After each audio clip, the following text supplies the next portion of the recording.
असां कश्मीरी अवाम सां गॾु आहियूं। असांजो साथ फ़ौज जो साथ पाकिस्तान जे अवाम जो साथ हर फ़र्द इन सां गॾु आहे। इंशाअल्लाह ताला जेसिताईं आज़ादु न थींदो तेसिताईं असां इन सां गॾु आहियूं। पाकिस्तान ज़िंदाबाद, अफ़वाज पाकिस्तान ज़िंदाबाद। जीअं त अॼु असां रैली NPCI जे तरफ़ां कढी आहे ऐं असां कश्मीर भाइरनि सां गॾु आहियूं ऐं पाकिस्तान जी 22 करोड़ अवाम कश्मीर भाइरनि सां गॾु आहे। इंशाअल्लाह ताला कश्मीर जी आज़ादी ताईं असांजी जिदोजहद जारी रहंदी। गुज़िरियल 70 सालनि खां वठी कश्मीर ते ज़ुल्म पियो करे ऐं असां दुनिया जे ॿाहिरि इदारनि खे इहा अपील था कयूं त महिरबानी करे हुनजो नोटिस वठी करे जेको कश्मीर मथां ज़ुल्म थिए पियो उहो बंदि करायो वञे। हीअ त कश्मीर मथां ज़ुल्म आहे, असां हुन लाइ आवाज़ उथारियो, पर पूरी दुनिया जे मुस्लमाननि जे मथां जिथे बि ज़ुल्म थींदो असां हुनजे लाइ भरपूर जिदोजहद कंदासीं। अक़वाम मुतहिदा ऐं OIC ऐं ॿियनि अदालतुनि खे जेके इंसानी हक़नि जूं अलमबरदार आहिनि उन्हनि खे असां अपील था कयूं त जल्द खां जल्द नोटिस वठी करे कश्मीर खे हक़ ख़ुदि इरादत ॾिनी वञे त जीअं हू पंहिंजी मर्ज़ी सां ज़िंदगी गुज़ारे सघनि। कश्मीर में केॾी बरबरत थी आहे।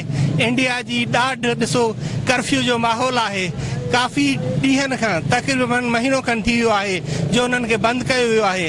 न निमाज़ लाइ इजाज़त ॾिनी थी वञे, न राशन ॾिनो थो वञे।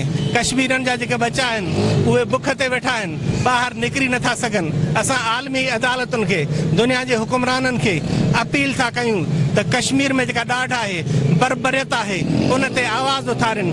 असां पाकिस्तान जो साथ